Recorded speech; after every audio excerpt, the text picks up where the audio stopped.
Om Vasudeva Sutam Devam Kamsachanuramardanam Devaki Paramanandam Krishnam Vande Jagadgurum.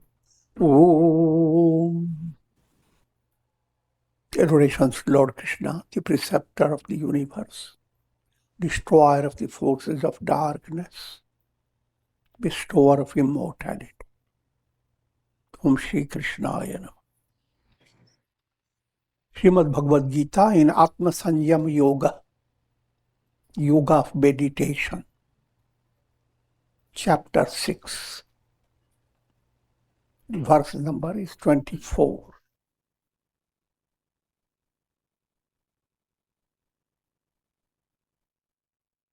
Profound insight is being given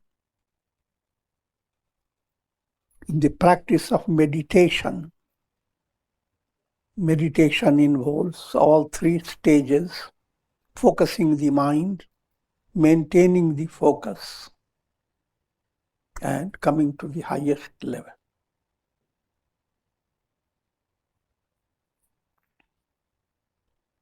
Dharana, Dhyan, and Samadhi. These terms are interpreted in different ways from different stages of your evolution. If you just focus your mind on a flower, it's concentration. Don't think of anything else other than the flower, that's meditation. And continue until your mind just expands. Becomes samadhi. Advanced stage. Focus your mind on Brahman. That's the reality.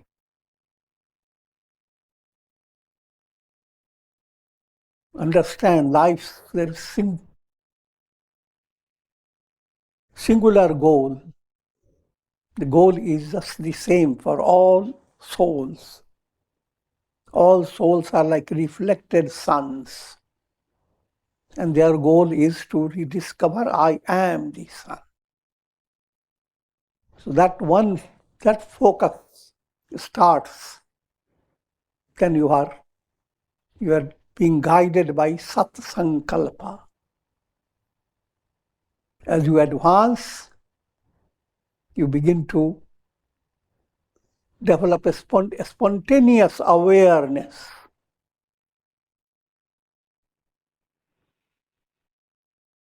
Awareness that God is everywhere. And finally, you become blended. You don't have your own existence. A reflected sun has no existence in itself.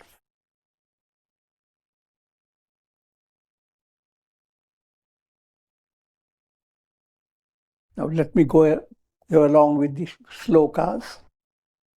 Sankalpa prabhavan kamans tyaktva sarvana sheshataha manasayvendriya gramam viniyamya samantataha. A yogi should renounce all desires that are born of egoistic will and should restrain the senses completely by the mind. This is the ideal. The ideal state, you listen and try to understand and figure out how can you, ideal state like a mountain peak. You can look at it from a distance and be inspired by it. But if you stay that stage, you are just looking at it, you will never climb. So, first stage, impressing your mind with the goal. And that clarity of the goal, that itself is not easy, it also is progressive. You don't completely understand it. But when there is a clear insight into your goal, then your movement towards your sankalpa, your will, that you must ascend these steps. Therefore, first stage, the world has so many wonderful things. And to be comfortable in the world, you need to handle countless desires.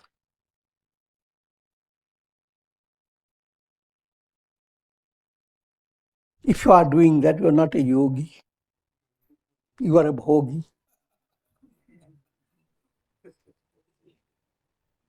And worse still, you are a rogi. Rogi, you are a patient, kept in this hospital of the world process. So that inclination to stay confined to the cycle of birth and death, that inclination is the source of all desires for worldly attainment, mundane attainment. You must have that subtler insight not to follow that track.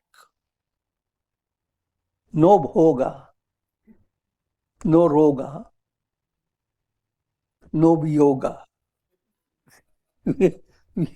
Yoga means separation.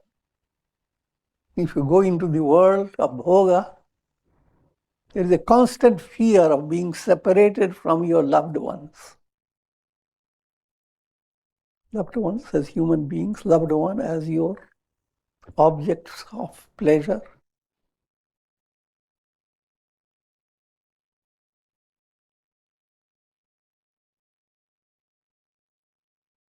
But what makes this world of bhoga so interesting?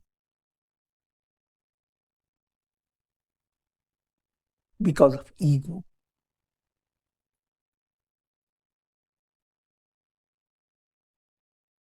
Now, a shocking understanding has to develop. The ego that you consider your identity. Who am I? How are you feeling? Your expression will be on the basis of your ego.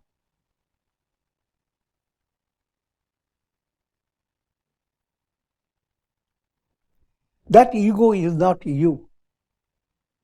If that ego gains worldly fulfillment and becomes very happy, it's not going to last. It's in the world of illusion. So how can you live in this personality that is ego-dominated, and all that you are looking for is fulfilling the ego?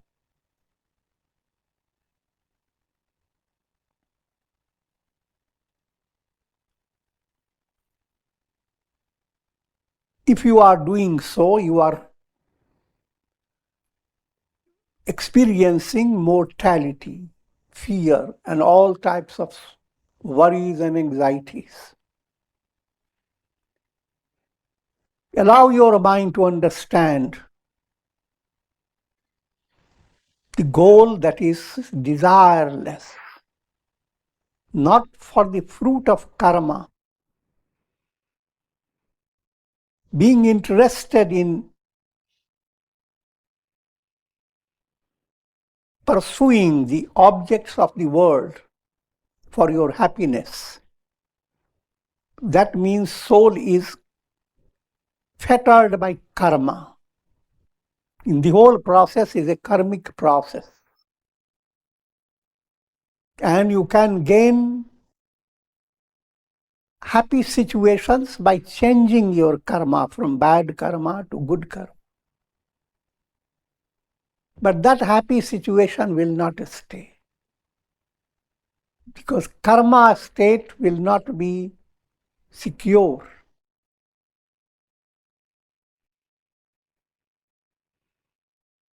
You need to develop sankalpa, willpower, that enables you to move away from the desires for objects of the world. Every desire you handle requires a will behind it.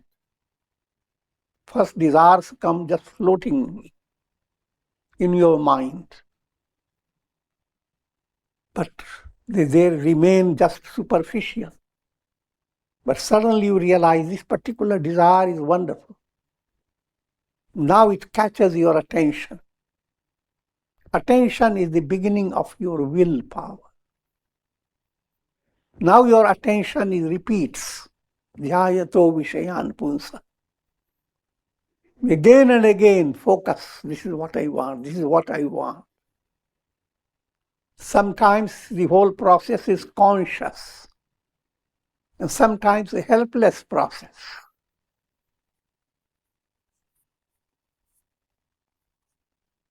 You don't know what really you want, but all that you want to be happy.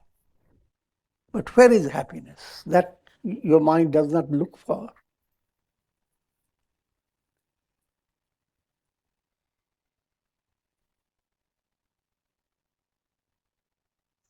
Your goal is, in brief, discovering who am I? Do I really need all these objects? Knowing that objects will perish. Should I stay on in a world that is transient, just fooling the mind that I have found happiness, I have attained great success in life?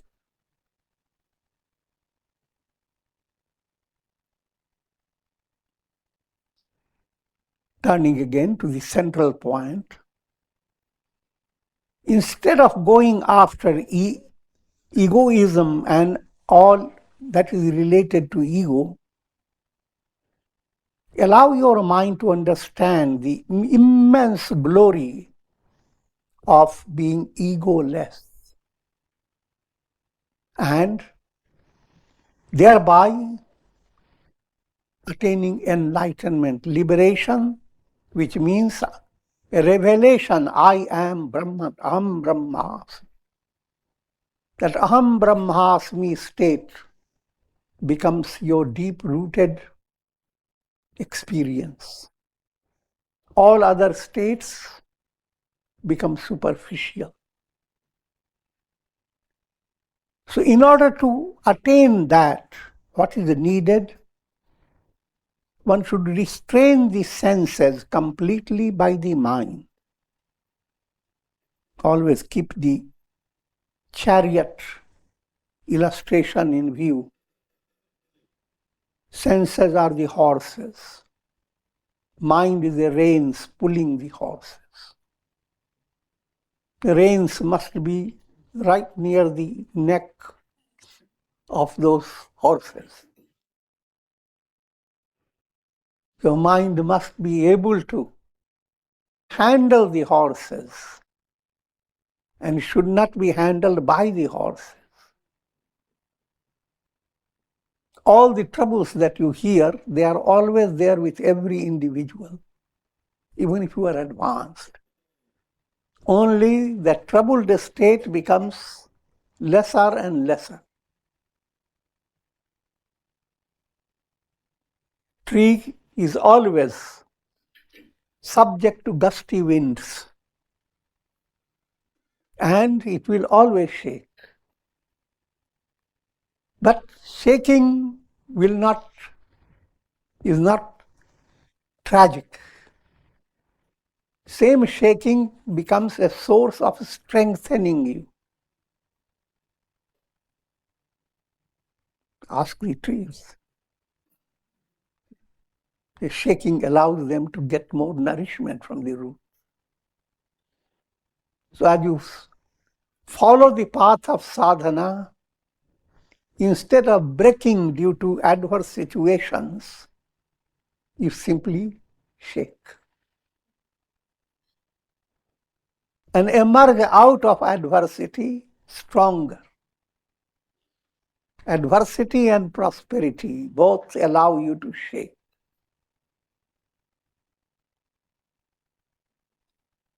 So, senses are horses, mind is the reins, your intellect is the chariot driver. It should not be drunk driving.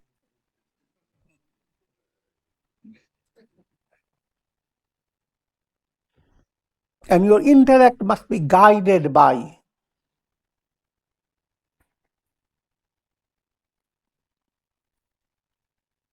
divine within you. If you follow the sequence, after the mind, there is intellect. And intellect is ruled by cosmic mind, God's mind. And cosmic mind is nothing but God, Brahman. The greater the purity in your intellect, greater is your whole life movement directed towards Sat, absolute reality, not the movement towards bhavavyadhi, the disease of the world process.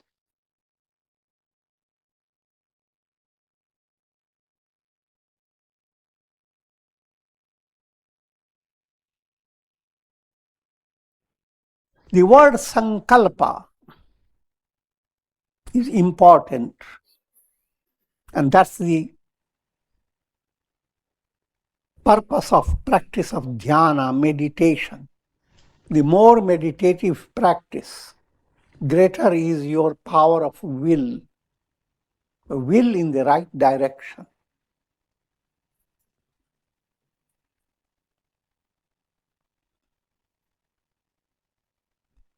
When you have willpower for turning to good karmas, that's called Shubha Sankalpa.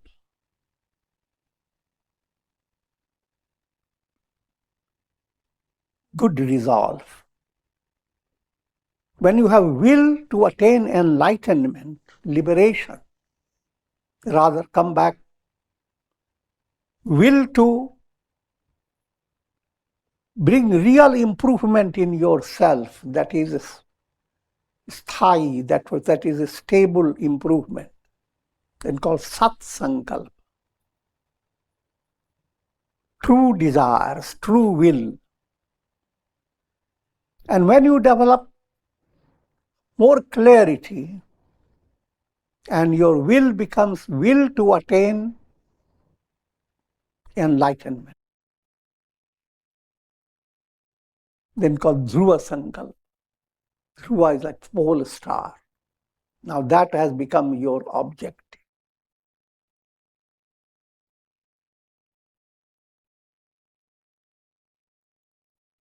And when you have come to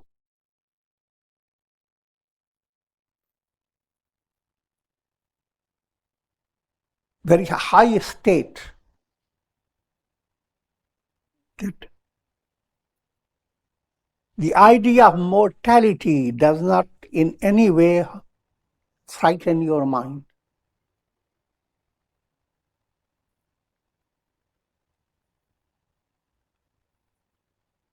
Then it is called Bhishma Sankalpa. The Mahabharata, Bhishma has that type of will, that he can die according to his will.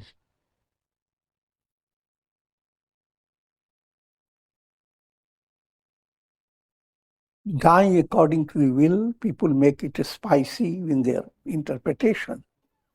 How wonderful, I can go on living as long as I want. Enlightened person doesn't have any difference between death or not death. So whenever death comes, it's perfectly just like when thirst comes, you become thirsty and you drink it. Death comes, well, you shake off the body And you are beyond the body all the time.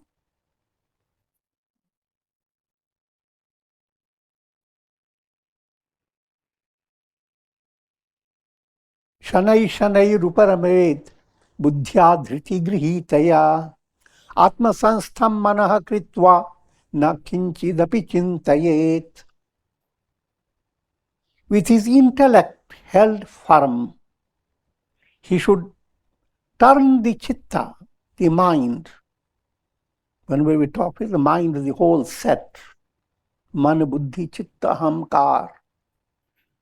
Mind that is dealing with practical reality through your senses. Buddhi that is evaluating the things that you do, right or wrong. Ego that asserts, this is mine, this is me. And chitta that stores the end result of all this function in the form of recorded codes, samskaras. So when we say control your mind, all the four are implied.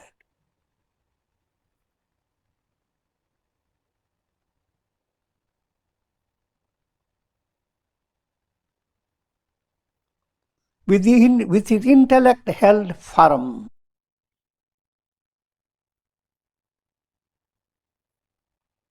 buddhya dhriti grihitaya. The word is used, dhriti.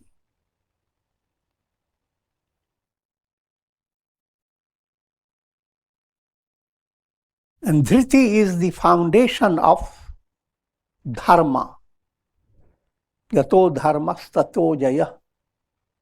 But dhriti means first an intellectual grasp. This is what I must follow. But intellectual grasp without dhriti becomes only superficial. Early in the morning, say, oh, this is what I will follow. But within seconds, it flies away. But intellectual grasp becomes firm, unshaken, when faith begins to also match up with your intellectual understanding. Faith is awakened in different stages. Faith-based understanding, that understanding has a strength behind it. That is called dhriti. Dhriti kshama damasteyam shaucham indriya nigraha dhire vidya satyam akrodho dashakam dharma lakshanam. 10 characteristics of dharma have been described. Of those characteristics, first step is called dhriti. Faith, awakening of the faith-based strength. If that has not been stirred up, you will not follow the path of dharma.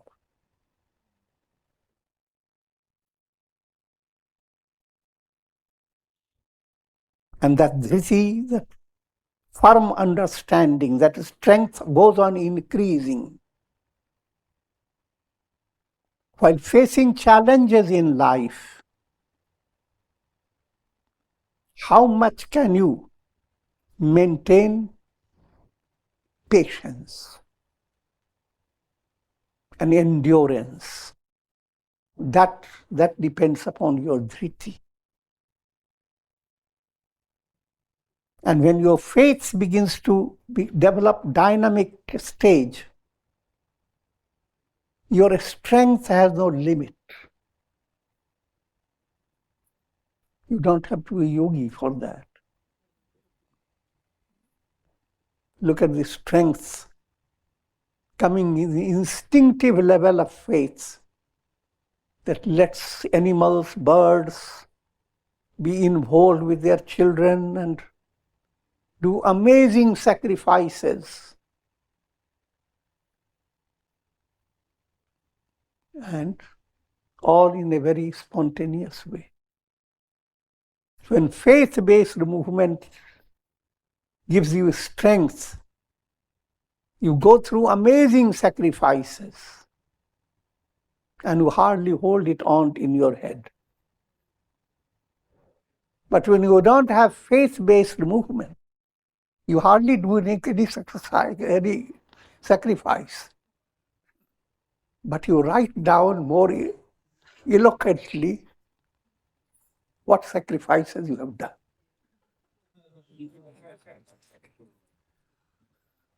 And send out to many, many people so can go viral. That tendency to go viral is a virus.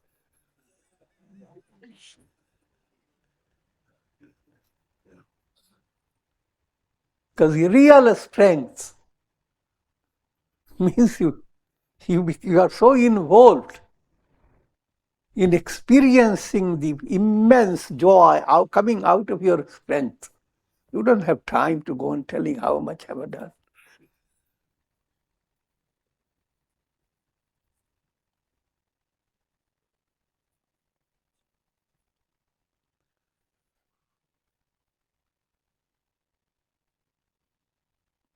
All other characteristics of dharma, they are supported by this foundation of dhriti. Other characteristics, just I mentioned few of them. Dhriti, kshama. Kshama is literally meaning forgiveness.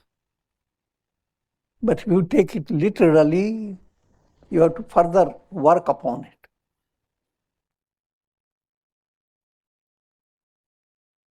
Each time you forgive someone, you record it in your somewhere. And you go on counting how many times you have forgiven.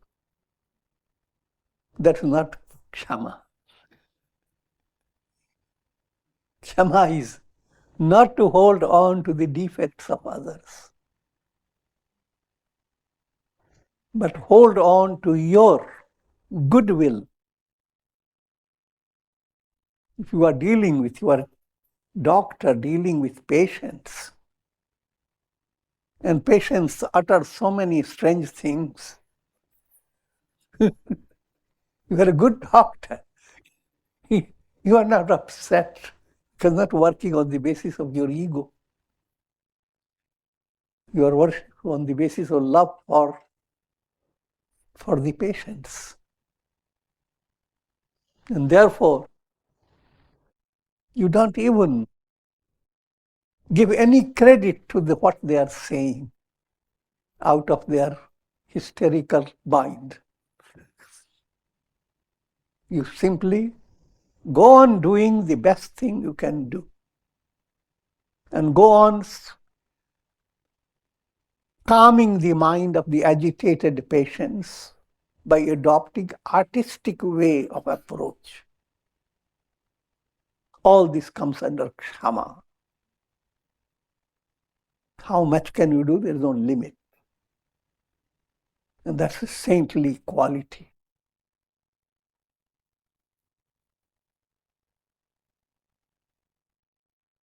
Titikshama, damasteyam, dama, control of senses, and so forth. So that topic I'm not detailing now. But that dhriti is the foundation of your sankalpa strength. Your will becomes dhruva sankalpa, the will to attain enlightenment, the will to become free, the will to be liberated. But gradual stages, first, will to change for the better. Will to understand you are the architect of your destiny. Nobody else has dumped the destiny on you.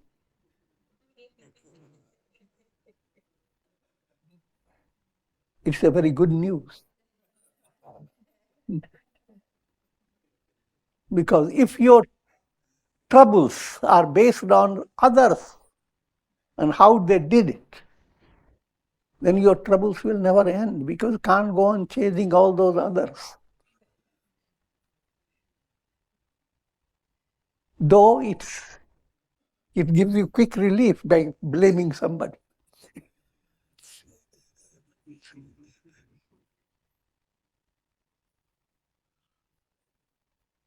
But through a mature mind, you develop an internal sense of joy that you are the creator. And therefore, you can make changes. And you are not the ego. You are the fingers of God. That again reminding you, your relation with God has 3 stages. Deha buddhya to dasoha.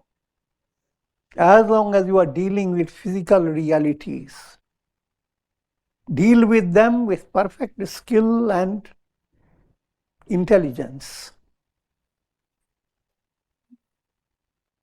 But understand that you are an instrument in divine hand. You are a das, you are a slave, and God is the master.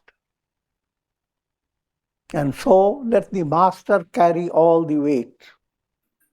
A slave just carries the coffee in his hand.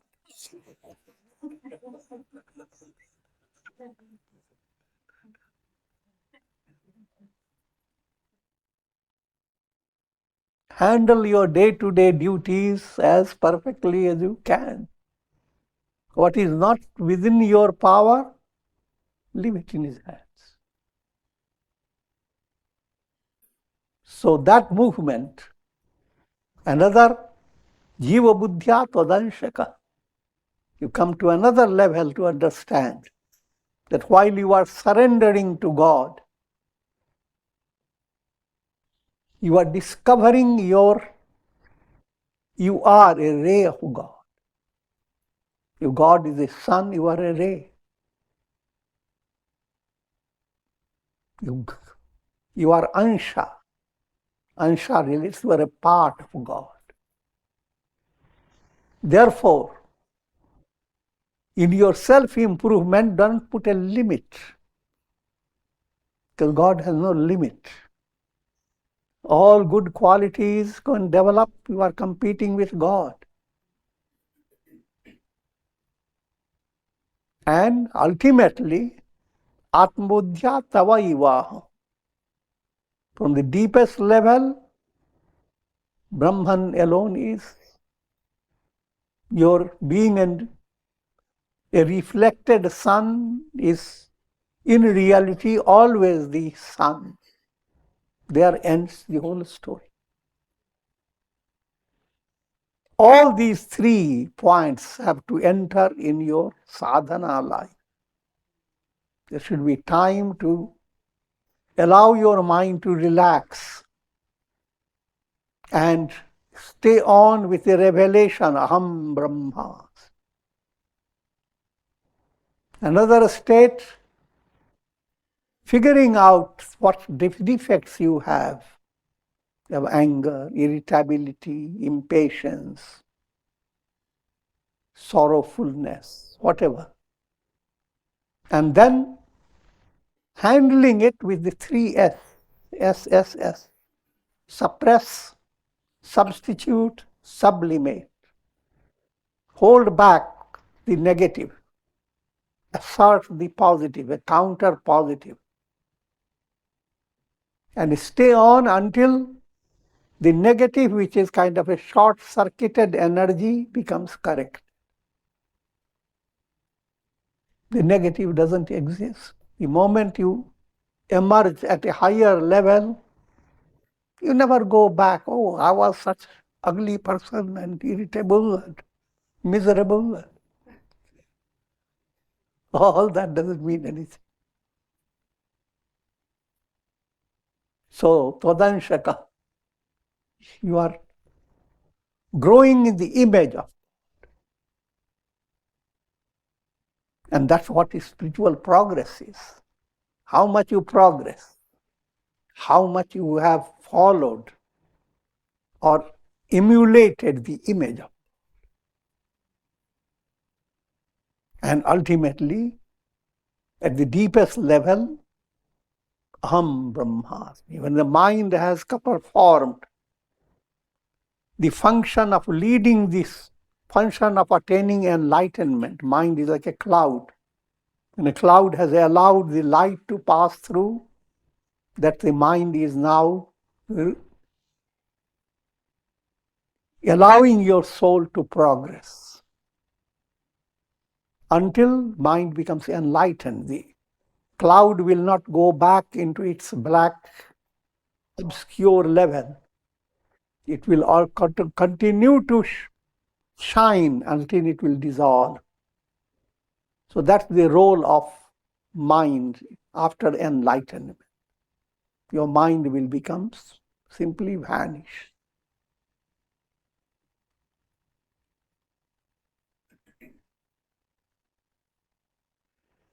So all this is attained by gradual stages.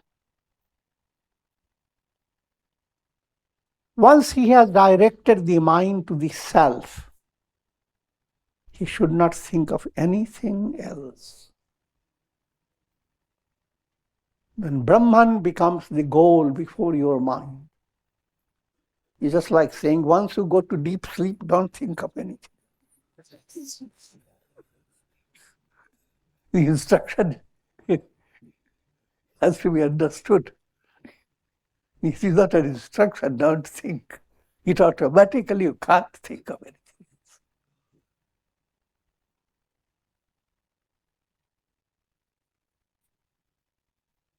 Yato yato nishcharati manaschanchala asthiram tatas tato niyamyaitat atmanyaiva vasham nayet.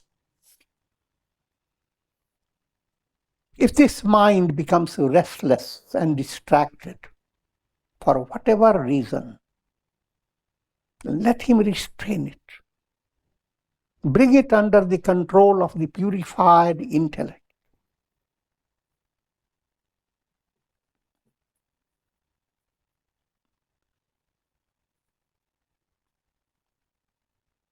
This is the spiritual project. To understand, mind constantly operates like a monkey, and you cannot fulfill it. It's extremely fickle.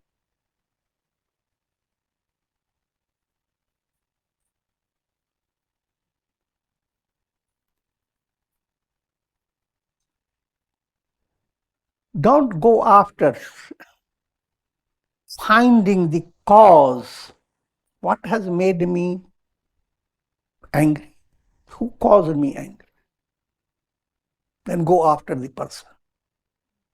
And the person has again another cause behind the person. So there is no end. Instead of that, for whatever reason, just try to restrain it. Restrain means, if you are practicing integral yoga,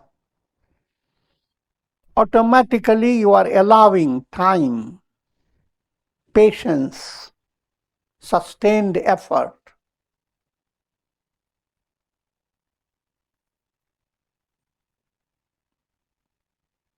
Instead of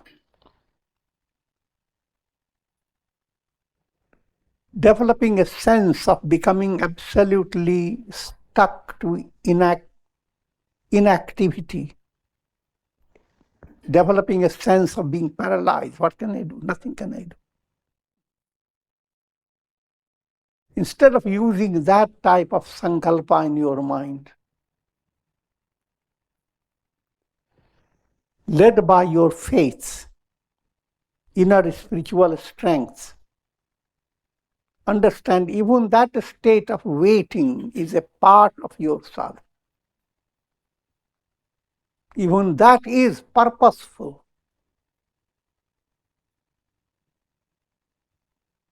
You stand on Dhruva pose.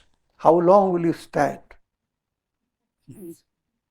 A standing movement is purposeful. Every moment that you increase in it, you are experiencing your strength. So every moment that you wait for an adversity to be treated well, you are gaining inner strength. The strength is coming from God. Surrender to God, of course, bhakti must enter. And again, from practical point of view, if a mind has become distracted by some rajasic association, restrain it means go after sattvic association. You have a choice. Turn away. Go into that type of association that is positive.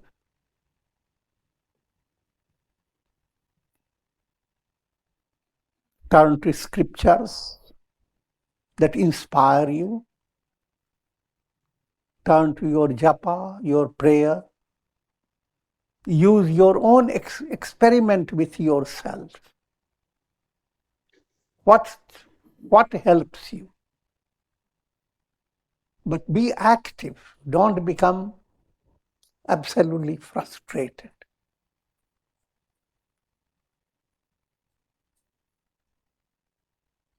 And this you continue. A vigilant spiritual movement until your restless mind becomes calm. Prashantamanasam yenam yoginam sukhamuttamam upaiti shantarajasam brahmabhutam akalmasham.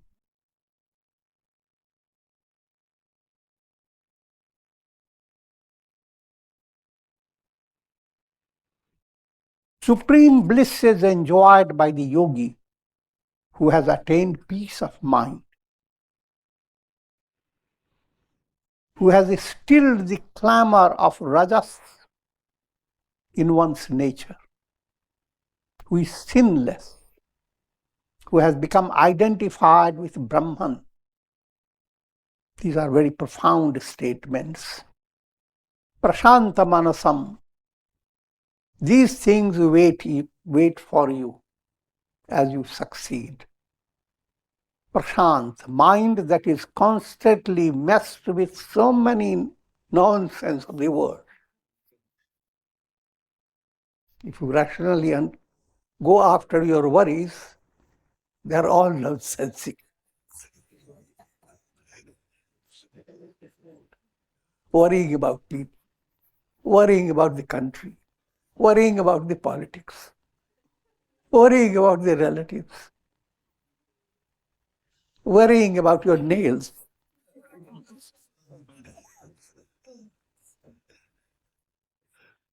Countless worries. Think of mind being a honey bee.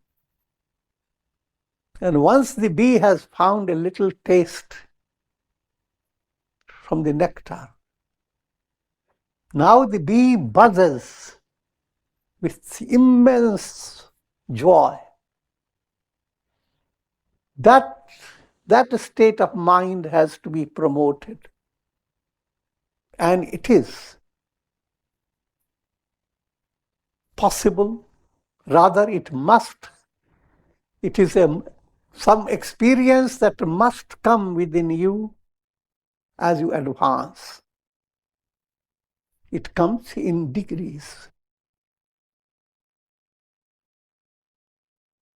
In kirtans, people sing, Prema mudita man se kaho Ram, Ram, Ram. You start saying Ram, Ram, Ram, and become tired. How long?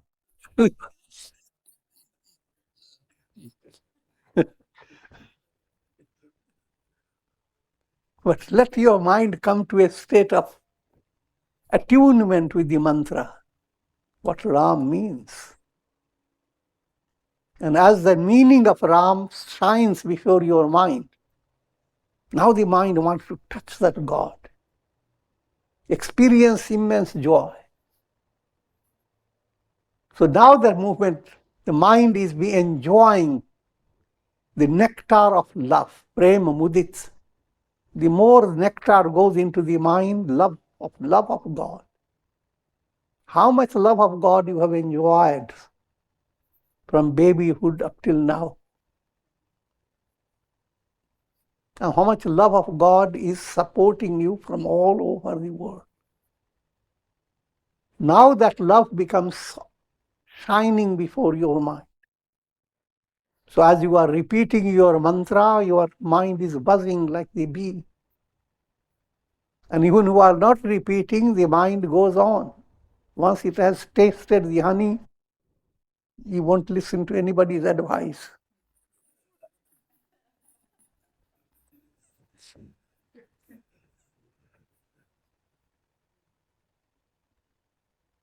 So that type of enjoyment waits for you if you are doing proper sadhana. Prema mudit ban se kaho Ram, Ram, Ram. Until then, your prayer, your kirtan, and all those things line leading you towards it. That's your objective.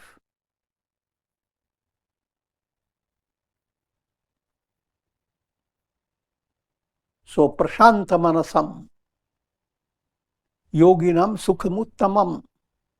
Now the type of happiness you enjoy, that's beyond imagination. Upayati shanta rajasam. And that happiness arises because the rajas in you that creates distraction in your mind. That rajas has become calm.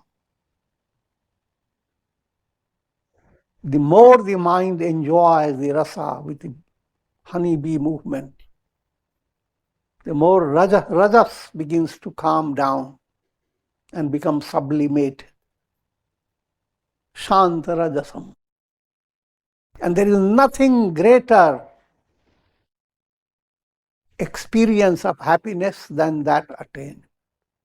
No wealth, no power, no glory, nothing can compare. Mind enjoying the touch of God, tasting the nectarine shower of divine grace, and melting into God with immense joy. Brahmabhutam akalmasham. And the result is you emerge Brahman. Lali mere lajit dekhaunt it lal. Went looking for the beauty and glory of God, and your mind goes on developing more and more love of God. And there comes a time the very idea, I am looking for God, that I am melts away. You dive into God, you become one with God. Brahma bhutam, akalmasham, all kalmash, mush, you know that.